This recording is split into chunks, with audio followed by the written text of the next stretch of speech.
I could come on here and I could lie and make stuff up and get famous, but it would never even cross my mind. It's because they've grown up in a culture where they get rewarded and celebrated for it if they do so. That they don't suffer an adverse consequence even if they're caught and exposed. Look at all the people doing these hoax hate crimes. Not a single one within the left has been criticized. Instead, they're still sympathized with, they're still made celebrities. It's sort of Jerry Springer combined with safe space lefty culture. You mix the two and you end up with hoax culture. No, that you actually just hit it on the head. InfoWars, the most banned network in the world. Well, ladies and gentlemen, Alexandria Ocasio-Cortez, or Sandy, went to an empty parking lot and brought her gang of thieves out there, all with her, dressed in white to show solidarity over fake news. Staged a photo shoot in an empty parking lot, claiming she was witnessing, I guess, the awful scene going on at what she believes are concentration camps. Maybe she should go to the Holocaust Museum in D.C. since she lives there now, if you really want to see it. Actually, really a great historical museum if you're into that. But Paul Joseph Watson has just put out a response to the total clown that is AOC. Here is the latest Paul Joseph Watson video.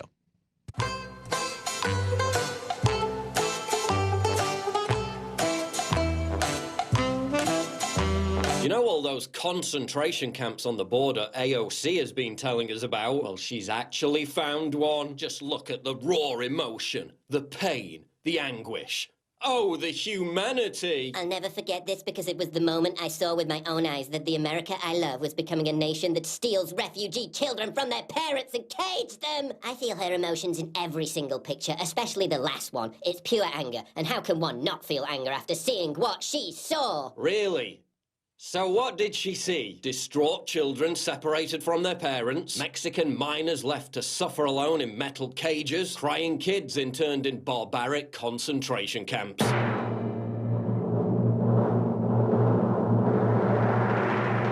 Turns out, it was an empty parking lot.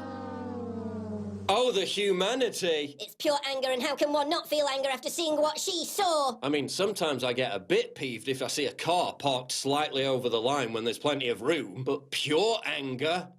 Not really. Why so serious? I mean, we know AOC is big on the environment. Maybe she was mad at the lack of trees. I saw with my own eyes that the America I love was becoming a nation that steals refugee children from their parents and cages them. Yeah, you saw with your own eyes a few bored cops and a few dozen hysterical, sanctimonious idiots pretending to cry over nothing for a crass photo op. That's what you saw. Oh, the humanity. I'm just glad that Uncle Joe was there to comfort her. I'm just glad that she was able to visit a Planned Parenthood abortion mill afterwards to cheer herself up. Oh, the humanity. I'm just glad that this photographer and this photographer and this photographer all captured her authentic, in-the-moment, grief-ridden reaction to an empty parking lot in photos that were definitely not staged. This definitely wasn't a photo op attended by over a dozen virtue-signaling celebrities, and it's definitely not a little odd to show up to a protest in the middle of a desert, dressed in a pristine white outfit, wearing bright red lipstick and a luxury watch, because this definitely wasn't staged. Oh my gosh, I am so upset. I'm just like, oh, I didn't even know there was gonna be a camera crew here today. You need to let those children go! Oh my gosh, I can't take it. I'm gonna faint. Let those children go! Did you get that? Did you guys get a picture of that? Guys, please make sure you get my $1,000 Gucci watch and my designer boots in every shot, okay? When you're wanting Chick-fil-A really bad and you realize it's a Sunday, when you accidentally step on your dog's foot. After gorging herself on burritos and retried beans, AOC realized she had picked the wrong day to wear white. When you realize the electricity it takes to power waste disposal units means the world's gonna end in 11 years, not 12. When the bread line is too long. All right, no more boomer memes, I promise. AOC's reaction in these photos is about as authentic as her fake black accent. Looks like Ain't nothing wrong with that. Not authentic. It's about as authentic as her claim of growing up in the Bronx, when in reality she spent most of her childhood in Yorktown Heights, which is 90% white. Not authentic. It's about as authentic as her claim to care about the financial struggles of working-class New Yorkers, when she literally helped cancel a deal that would have brought 25,000 new jobs to New York. Not authentic. You know, it's really evil. Alexandria Ocasio-Cortez is really an evil person. To deceive, to knowingly deceive, to be a known fraud, to be a blatant fraud. You are an evil person. You are truly a despicable human being. It makes me sick to see what they do to people. You know, Alexandria Ocasio-Cortez got her start behind the bar, but probably belongs behind bars for the blatant deception she's engaged in. You know, it really actually angers me. I'm trying to calm myself here right now because she's just such a known fraud, and she just acts like the most genuine, caring person. Just a known fraud, man. I mean, honestly, Robert Barnes with me here in studio. We're going to open up the phone lines. We're going to take your calls on last night's debate. We're going to take your calls on just the total phony that AOC is. But, I mean, what do you make of that? I mean, she obviously plans this whole thing. She gets her gang out there. But it's like, think about the photojournalists that are involved in the hoax. Think about all the mainstream media that are involved in the hoax. I mean, this is the epitome of the Democrat Party. All of them engaging in known hoaxes, known fake newses to deceive the American people. That's all they do. Well, precisely. I was actually reviewing an article that was called America's White Saviors, and about how the white liberals are leading a woke revolution that is transforming American politics. Meanwhile, the white liberals are literally the most racist people you'll ever meet. Oh, and well, that was the other part. The competence downshift by white liberals. That when white liberals use less competence-related languages to minority audiences. And as they pretend to be dumb, they basically presume, well, what Elizabeth Warren did in the debates, where the first introduction she has to African-American and Latino voters is in relationship to prisons. She's like, in prisons, and think about all the black and brown people. And it's like, hold on a second. So that's the only people that go to prison? And that's her first words and a visual association with black and brown people is either they're illegal immigrants. That's what Swalwell said. Swalwell said, look at how offensive this illegal immigration policies are of the president towards all the Hispanic people in the United States. Like all the Hispanic people, every Mexican American is here illegally, according to Swalwell. So that's the mindset they really have. They have the worst racist biases of anybody.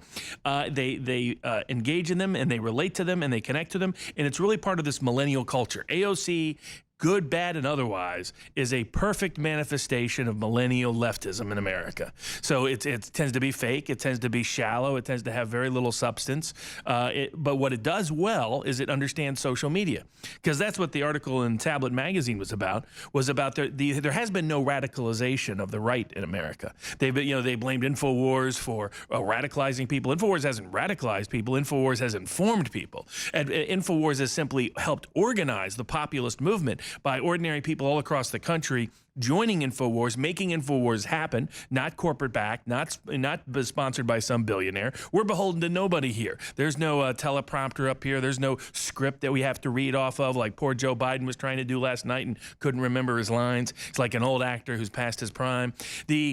Instead, what the millennial leftism culture has embraced and become a part of is this woke clickbait culture. They grew up in a safe space culture where they're always scared of being kidnapped off the street. Their parents were. So they weren't allowed to interact with other people. They weren't allowed to interact in random ways. The various social psychologists have pointed this out. That's why they created a safe space culture online, created a safe space culture on the college campuses, created a safe space culture. The debate was really a safe space debate. It was let's not ask any tough questions, let's not ask any hard questions, and how the biggest moment in the debate, like what AOC feeds off of, was when Harris challenged Biden on purely identity politics. That's what that was. And what Biden was is because he did not understand the context of modern woke politics, where this reinforced phenomenon of the radicalization of the white left has taken place in America over just the last 3 or 4 years, to the point that Barack Obama is now considered a right-wing nut. The policy positions of Barack Obama are completely anathema to today's Democratic Party. That's why only Joe Biden was willing to even defend Obamacare last night. Nobody was willing to defend Obama's immigration position. Kamala Harris took shots at Obama's immigration position. So one of the presidents who was trying to allow illegal immigrants to become legal citizens, one of the most radical moves in 50, 60 years of American politics, that's considered too conservative for the modern day Democratic Party. And it's part of this millennial leftist push. And what really happened is they grew up in a safe space culture. They took over journalism. They took over clickbait journalism in particular, just as the white left was becoming increasingly dependent upon clickbait journalism, places like the Huffington Post or even the New York Times. For example, they had a piece here in this tablet magazine article called America's White Saviors. It's predominantly a Jewish American publication. And one of the things they talk about, aside from showing, first of all, that white liberals are the only group in the entire country who hate themselves.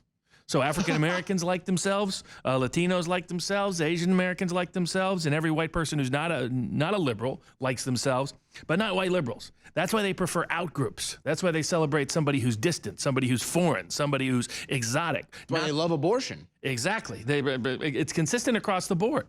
There's a self-hatred that sits underneath it. And what they've shown is there's a reciprocal relationship between modern technology and these outrage mobs that have been formed online that are also about censorship and control. Which, of course, is all based on fake reality, like AOC presenting herself being at a detention facility that she calls a concentration camp, even though she's in an empty parking lot. A known liar. She's a known liar. Well, in fact, that's one of the things they point out here is there's been this massive surge in articles and clickbait articles, and that's led to Google searches that leads to political discussion online by the white left in issues like white privilege, racism, social justice, institutional racism, people of color, oppression, marginalized groups. All of these things have exploded in just the last several years because of the millennial culture taking over journalism, reinforcing its social media bias amongst the older portions of the white left. And that leads to people believing, only white liberals suddenly believing racial discrimination is a very serious problem in America and that it relates somehow to illegal immigration because of the racial prejudices that actually the white left has. They went from only 25, 30% of people believing that for 20 years to all of a sudden 60%. Well, and that's a form of projection where the average white liberal is a racist, and so they just project it on everyone else. They just assume everyone is as racist as they are, even though that's not the case. Exactly. In fact, and again, because they like they like out groups better than they like in groups. And the sort of persecution by the privileged is the sort of the attitudes they get. But going to that point, what happens is, and this is what they say in the article, the problem is when these moral emotions of the outraged white left become hyperactive and, as you were pointing out, detached from objective reality. They're no longer connected to the real world. They motivate division of the society into allies and enemies. They generate a level of sanctimonious outrage and judgment that places all political dissent beyond the pale. Because what happens is they have to associate it with race in order to get outraged and feel good about the outgroup. That's part one. And part two is by doing so, everybody who disagrees with them becomes a racist. And that allows them to censor them. That allows them to control them. That allows them to systematically censor them. And they use modern technology to achieve this. Twitter, Facebook, social media mechanisms, all the clickbait journalism that's occurring, in Slate and Vox and other places. In their world, white racism greets African Americans at every corner. And what's fascinating is African Americans and Latinos and Asians have not changed their minds. So it's only the white left that's getting radicalized because of their outgroup obsession that's really rooted in various forms of racial prejudice that people like AOC play off of, and that last night Joe Biden was the victim of the race bait politics that is effectively completely destroying the Democratic Party. I mean, if you take that apart, and this actually goes back to the 1970s, where African Americans were critical of white liberals because they saw them as hypocritical and fake. That's what Kamala Harris was playing on last night. She was playing on the clickbait wokeness culture. In fact, Van Jones on CNN referred to Biden as not being woke enough.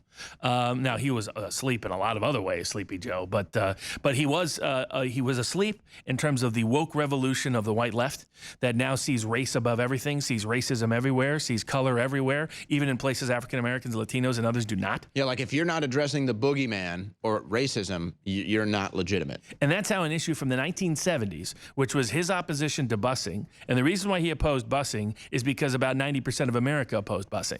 That's the real reason why he opposed busing. He was a populist. Right. The joke is that he opposed busing because he knew Kamala Harris was going to throw him under the bus, and that other people have done so in the past. And then she did. And she did. She threw him under the bus completely. And that's why he got run over, run backwards, run sideways. And he wasn't ready for the woke revolution of the white left, who's here to defend us from the great evils of racial oppression. And so we're the laughing stock of the world because of the left. Putin is calling it out. We'll address that on the other side. But the phone lines are open. I don't even need to give out the number. They'll line up. We'll take your calls on fake AOC and the Democrat debates on the other side. Welcome back to the Alex Jones Show. Owen Schroyer filling in. Robert Barnes in studio as well. We're about to take your phone calls at 877-789-ALEX. We've got callers lined up and ready to go. I want to put two stories together and explain why we're the laughing stock of the world because of people like AOC. You see, I don't know if consciously people like AOC have realized that they're only reaching the lowest IQ voter. They may be doing that intentionally.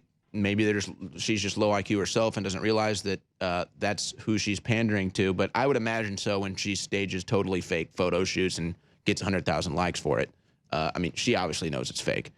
But Vladimir Putin has called up, has gone really strongly against globalism and liberalism, saying it's no longer tenable. And there's all kinds of stuff.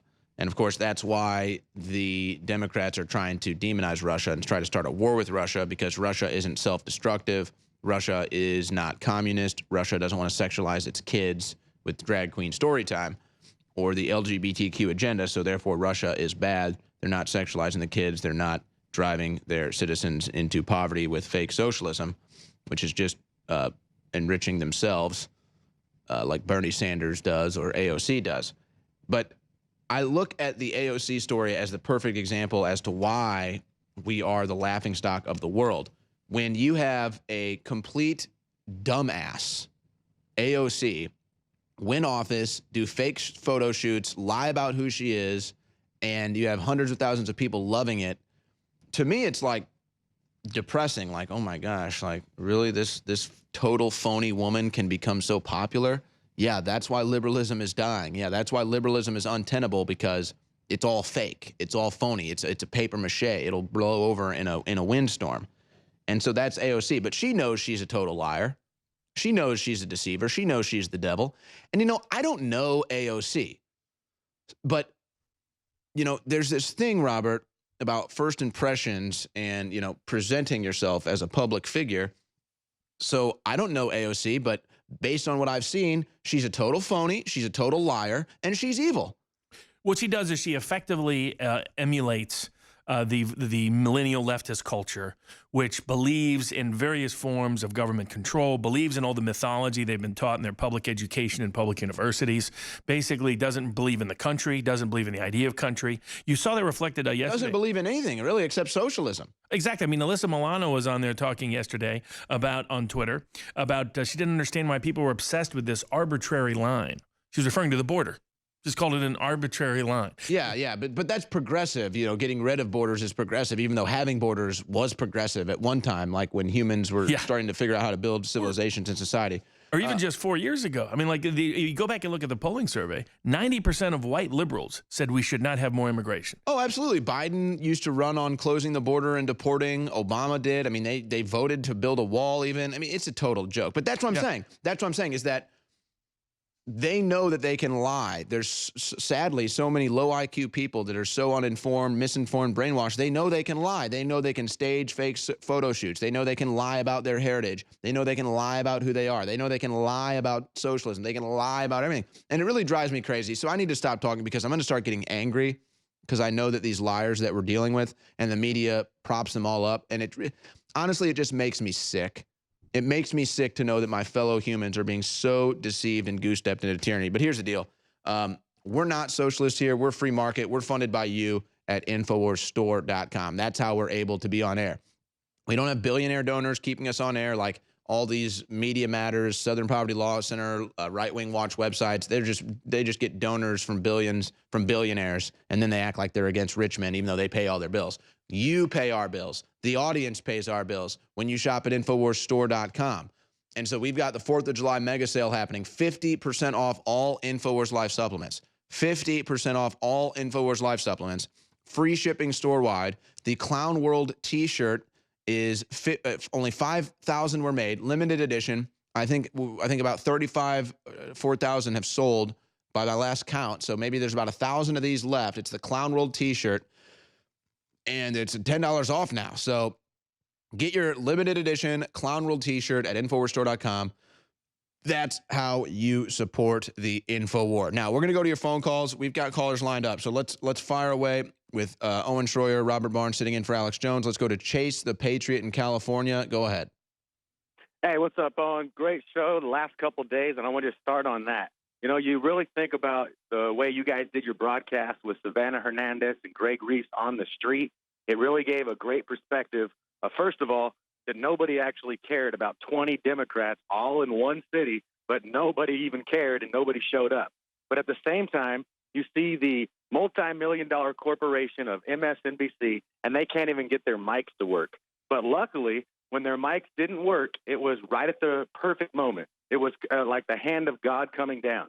I could not believe over and over Chuck Todd asking one after the next, how are you going to go get those 100 million guns from the law-abiding citizens? I just could not believe it. Owen, how long ago was it where, you know, we're not going for your guns. Nobody wants your guns. And what is it today? Well, it's the same thing with the open border. But that's what I'm saying. That's what's so frustrating about all this. I mean, that's why I got into political news. I mean, I don't even know. There's nothing I can really say. There's no amount of emotion. There's no amount of anger. There's nothing I can do to really show you how I truly feel about these liars. That's what this is. I mean, these are liars. I mean, really, at the end of the day, let's just cut it simple. The average Democrat is a liar. The average left-wing media pundit is a liar. That's who these people are. Well, truth is their adversary because truth makes them unpopular. And so consequently, they can't really discuss and debate the issues in a truthful, honest way. And the few who can, people like Andrew Yang, what do? They cut off his mic in the second debate. The people like Tulsi Gabbard, what does the media do? They try to, the only negative confrontational question asked in 2 nights of debate over 4 hours of 20 candidates is to Tulsi Gabbard. That's it. I mean, this is like, I mean, maybe this is a crude comparison, but I've worked at camps before, you know, where it's for mentally retarded kids. And, you know, when you're leading that camp, you have to be really focused on keeping everybody organized and, you know, keeping everybody on task and everything. And imagine, though, it's like, imagine a camp counselor for mentally retarded kids who have Down syndrome or something like that. And the camp counselor wants, like, you know, his car cleaned or something. So he's like, oh, we got a project today. We're cleaning the cars. And like every day it's like, oh, you're cleaning his car. You're, you know, cleaning his house or something like that. Well, you're going to be like, well, wait a second. You're a total scumbag. You're taking advantage of mentally retarded people for your own agenda, lying about it. I mean, maybe that's a crude comparison. That's what the Democrats do to their voters. Well, it's necessary to sort of gin them up. In other words, if they ever actually succeeded in delivering meaningful protection for African-American community. Which they never have done. Exactly, because they can't. Because if they ever do, then the African-American community no longer needs the Democratic Party for special protection, because that's their pitch. Their pitch is, you need us for special protection. Otherwise, there's these bad, evil people that are going to come for you. So they have to create this false racial reality to terrorize their own constituency into voting for them, and then they have to not solve their problem. No, oh my gosh, exactly. It's like, again, if you're the camp counselor for this camp of mentally retarded kids and you say, oh, if you don't clean my car, you know, the big bag boogeyman is going to take your mommy and daddy from you. That's literally what these Democrats do, man. It's pure evil. It's pure evil, man. I'm just sick of it. Chase the Patriot, thank you so much for your call. I'm just sick of the pure evil that comes out of the Democrat Party. I'm not a Republican, but I'm not pure evil. So we're taking your calls, but in the break, Robert Barnes and I are just discussing this because I'm just at a loss for words. I really am. And I studied psychology in college, but I just cannot understand how people can be known committed liars. Like, to go into a situation and plan on lying. Like, you know, that's the incredible thing. Like, and we just use this AOC instance now because it's trending right now. It's the story, but it's like, and this is why Putin is like, no, your leftism, your globalism is not tenable. It's a house of cards. It's built on a fake foundation. It's all lies. He's 100% right. And I can't even get that mindset, but maybe you just hit on it. How can you go into a situation consciously and plan on lying and deceiving like AOC did at that parking lot? But I think that you answered that.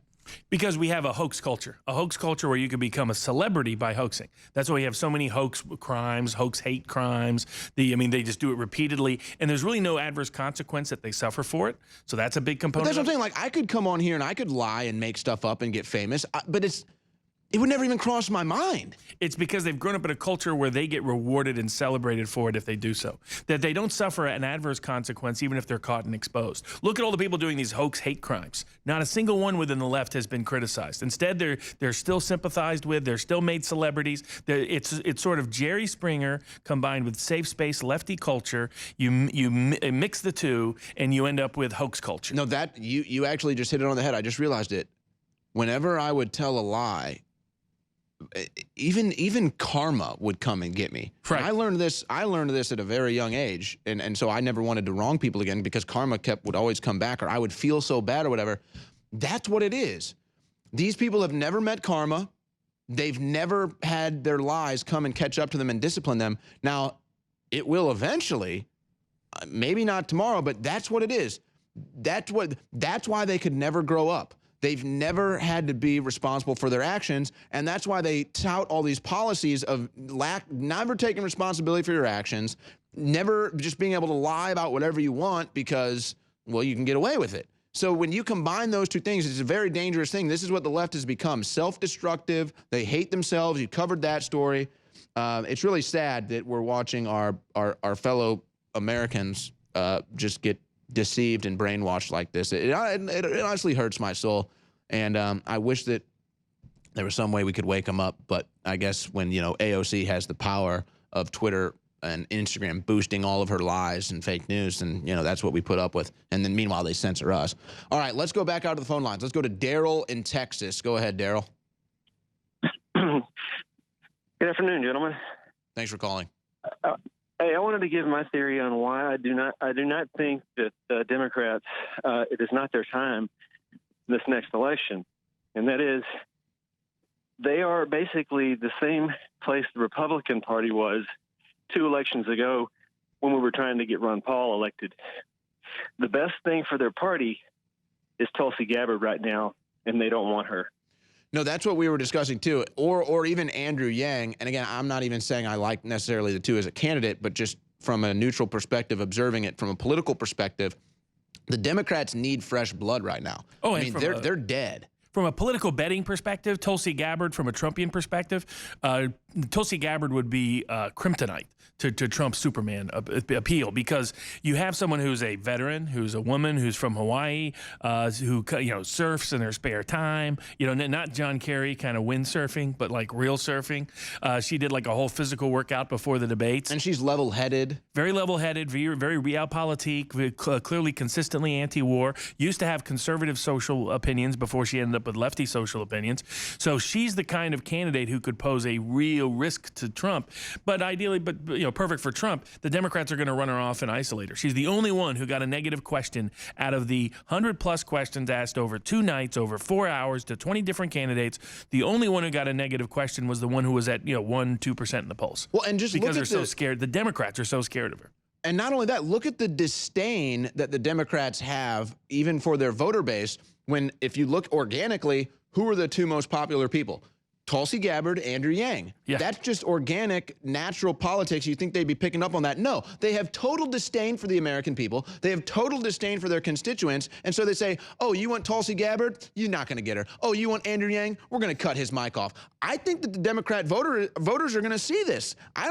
They are so mismeasured right now. This is what it is. They become such phonies. They become such liars. They become so detached from reality.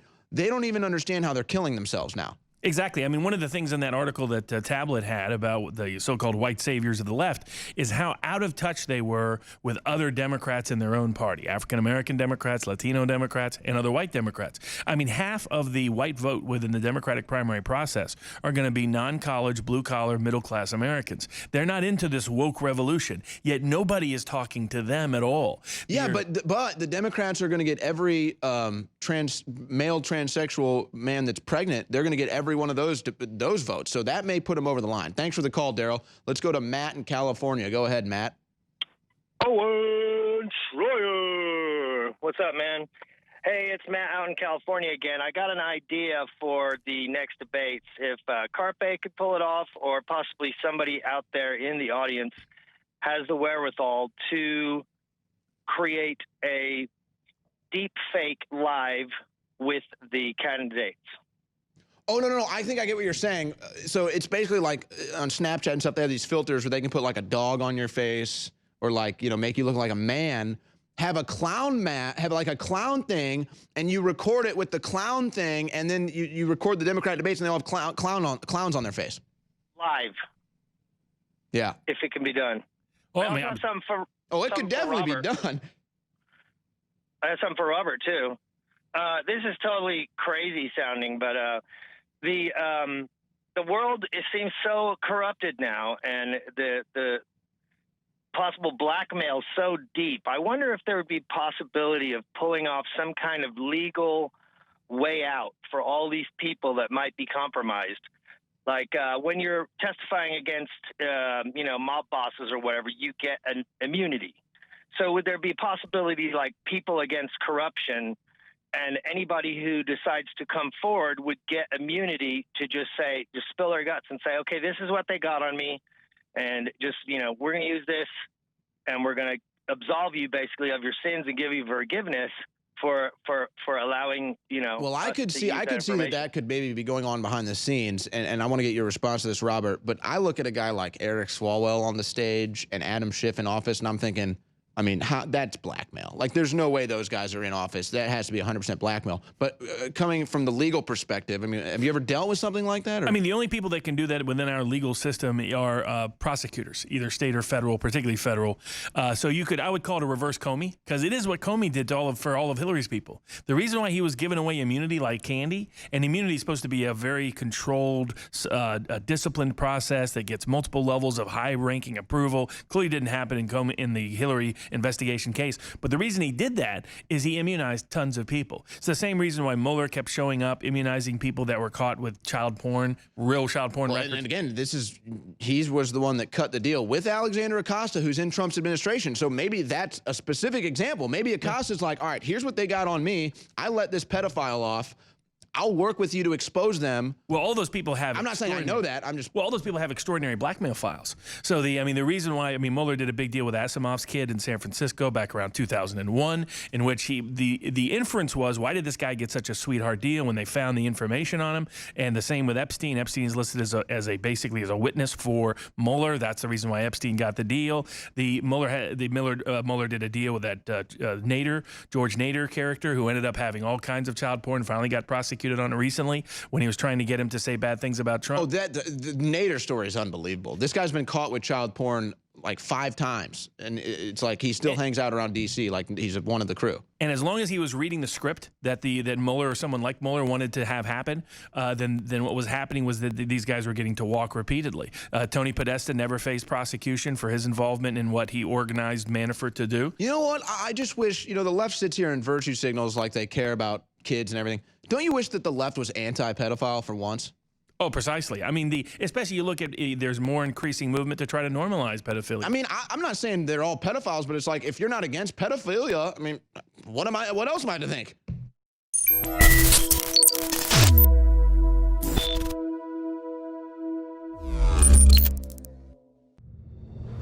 It's never been easy to figure out the essentials of a new supplement routine. That's why we created the 8-Pack Power Stack, your go-to option for the building blocks of a successful approach to supplementation. This one-stop shop for those looking to simplify or adjust their routine is perfect for new and old info warriors alike. With the 8-Pack Power Stack, there's no trial and error, messy bottles laying across the counter, or 20-minute morning habits. Just take the Wake Up and Work or Rest and Recover packs each day for quick, easy-to-use, and conveniently accessible formulas to help you reach your peak without the deep supplement knowledge, stacks of bottles, and complicated routine. Featuring 8 different formulas for a total take on your health and wellness. You can find what you like and get even more powerful versions in the store.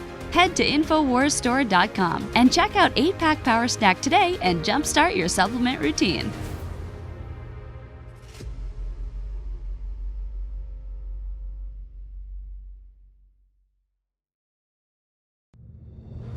It's never been easy to figure out the essentials of a new supplement routine. That's why we created the 8-Pack Power Stack, your go-to option for the building blocks of a successful approach to supplementation. This one-stop shop for those looking to simplify or adjust their routine is perfect for new and old info warriors alike. With the 8-Pack Power Stack, there's no trial and error, messy bottles laying across the counter, or 20-minute morning habits. Just take the Wake Up and Work or Rest and Recover packs each day for quick, easy-to-use, and conveniently accessible formulas to help you reach your peak without the deep supplement knowledge, stacks of bottles, and complicated routine. Featuring 8 different formulas for a total take on your health and wellness. You can find what you like and get even more powerful versions in the store. Head to InfoWarsStore.com and check out 8-Pack Power Stack today and jumpstart your supplement routine.